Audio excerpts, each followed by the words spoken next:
पुराने जमाने की बात है। किसी जगह एक गंजा आदमी रहता था। उसके पास एक बैल था। एक दिन वो अपने बैल को चराने ले जा रहा था कि अचानक 40 डाकू उस पर टूट पड़े और उसके बैल को छीनकर ले गए। वो गंजा आदमी बड़ा चालाक था। उसने डाकुओं से बदला लेने के लिए अहद किया और अगले ही दिन अपने गधे को लेकर डाकुओं के डेरे पर पहुंचा और उनसे कहा, मेरे गधे के थान में कभी लीद नहीं होती। रोज सुबह इसके पांव तले मुझे 100 अशरफियां मिलती हैं। डाकुओं ने गंजे की बात का यकीन कर लिया और 1000 अशरफियां देकर उसके गधे को खरीद लिया। वो अपने सरदार से बहुत डरते थे, चुनाचे अपने सरदार की खुशामद करने के लिए गधे को उसके पास ले गए। गधे की खासियत सुनकर सरदार बहुत खुश हुआ और वो पूरे एक दिन एक रात गधे के पास रहकर उसको चारा खिलाता रहा। वो सारी रात जागता रहा, लेकिन सुबह होने के करीब अचानक सो गया। आंख खुली तो उसने देखा कि वो गधा भी वैसा ही था जैसे दूसरे गधे होते हैं। फिर भी उसने अपनी मायूसी को छुपाते हुए अपने साथियों से कहा, आज सुबह मुझे इस गधे के थान में से 2000 अशरफियां मिली हैं। बाकी डाकू भी बारी बारी गधे की देखभाल करने लगे। वो इसको इतना खिलाते जितना वो खा सकता था, लेकिन उनके हाथ कुछ न लगा। सब समझ गए कि गंजे ने उनको चकमा दिया है। चुनाचे उन्होंने गंजे को मार डालने का इरादा किया। गंजा डाकुओं का इरादा भांप गया, लेकिन वो जरा भी खौफजदा ना हुआ। उसने एक भेड़ ज़बा करके उसका खून उसकी आंत में भर लिया और उस आंत को अपनी बीवी के गले में कपड़ों के अंदर लटका दिया। फिर उसने बीवी से कहा, मैं तुमसे जो भी करने को कहूं तुम उसके बरअक्स काम करना। मैं तुमको तलवार से मारूंगा और तुम मर जाना, फिर मैं छड़ी से मारूंगा तो तुम जिंदा हो जाना और दोबारा अपने काम काज में लग जाना। गंजा ये सब अभी कह चुका था कि डाकू आ धमके। उनके सरदार ने गंजे से मुखातिब होकर छिड़क कर कहा, तुमने हमको धोखा दिया है, हम तुम्हें जान से मार डालेंगे। लेकिन गंजे ने इस धमकी की जरा भी परवाह न की। यही नहीं, उसने डाकुओं का इस तरह इस्तकबाल किया जैसे वो अजीज मेहमान हों और बीवी को जल्दी से चूल्हे में आग जलाने की हिदायत की। बीवी ने फौरन आग जलाने की बजाय जो आग जल रही थी उसको बुझा दिया। गंजा आग बगोला हो गया और अपने बाप से विरसे में मिली हुई तलवार उठाकर अपनी बीवी की गर्दन पर वार किया। खून का फवारा फूट निकला और उसने वहीं गिरकर दम तोड़ दिया। इससे भी गंजे का गुस्सा ठंडा ना पड़ा और वो बीवी को छड़ी से मारने लगा। छड़ी की कई जरबें खाकर मरी बीवी फिर से जिंदा हो गई और उठकर दोबारा अपने काम काज में लग गई। ये तमाशा देखकर डाकुओं के मुंह खुले के खुले रह गए। ये सोच कर के छड़ी में कोई जादू है, उन्होंने गंजे से छड़ी ले ली और चले गए। अपने डेरे में आकर सबसे पहला काम उन्होंने ये किया, अपनी बीवियों को मार डाला और फिर उन्हें उस गंजे वाली छड़ी से मारने लगे। लेकिन उनमें कोई भी जिंदा ना हुई। डाकू सख्त गुस्से के आलम में दोबारा गंजे से इंतकाम लेने के लिए उसके घर की तरफ चल पड़े। उधर गंजा एक नई चाल चलने की तैयारियां कर रहा था। उसने अपनी माँ से कहा, आज डाकू फिर आएंगे। मैं एक गड़ा खोदता हूँ, उसमें आप लोग मुझे जिंदा दफन कर दीजिए। घर वालों ने गंजे को जिंदा दफन कर दिया और उसके कहने पर उन्होंने कब्र में एक सुराख कर दिया। सुबह डाकू आ धमके। गंजे के घर वालों ने बताया कि वो तो रात ही को मर गया था, हम उसको दफन कर आए हैं। डाकू अपनी आंखों से देखकर मुतमिन होने के लिए गंजे की कब्र पर गए।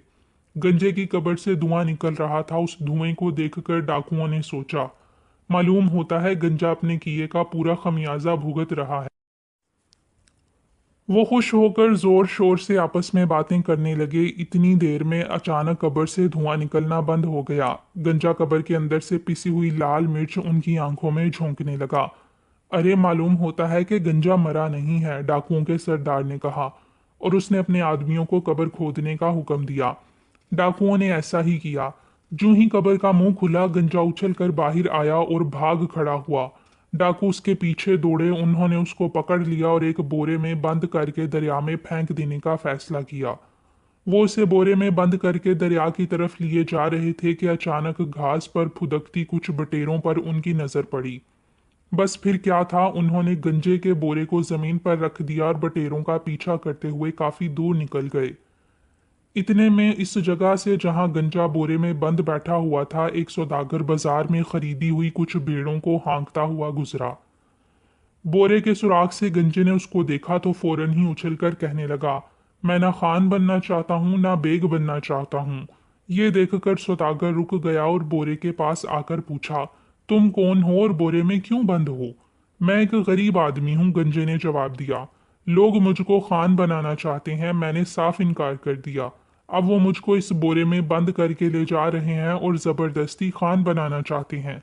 अगर तुम खान बनना नहीं चाहते तो मत बनो, तुम्हारे बदले मैं खान बनने को तैयार हूँ, सौदागर ने कहा। और उसने बोरे का मुंह खोल दिया। गंजा बाहर आ गया और जल्दी से वहां से खिसक गया। अपने साथ वो सौदागर की भेड़ों को भी हाँक कर ले गया। फिर डाकू वापस आ गए। एक भी बटेर उनके हाथ नहीं आई थी, इससे वो और भी आग बगोला हो रहे थे। उन्होंने आकर बोरे को उठा लिया और आगे बढ़ गए। बोरे वाला सौदागर बार बार चिल्ला रहा था, मैं खान बनना चाहता हूँ, मैं खान बनना चाहता हूँ। डाकू यूं भी गुस्से में भरे हुए थे। सौदागर का चिल्लाना सुनकर उनका पारा और भी चढ़ गया। उन्होंने उसकी खूब पटाई की और ले जाकर दरिया में फेंक दिया। इसके बाद कुछ दिन गुजर गए। एक बार डाकू कहीं डकैती करके अपने डेरे को लौट रहे थे कि अचानक रास्ते में गंजे पर उनकी नजर पड़ी, जो कुछ भेड़ों को हाँकता हुआ ले जा रहा था।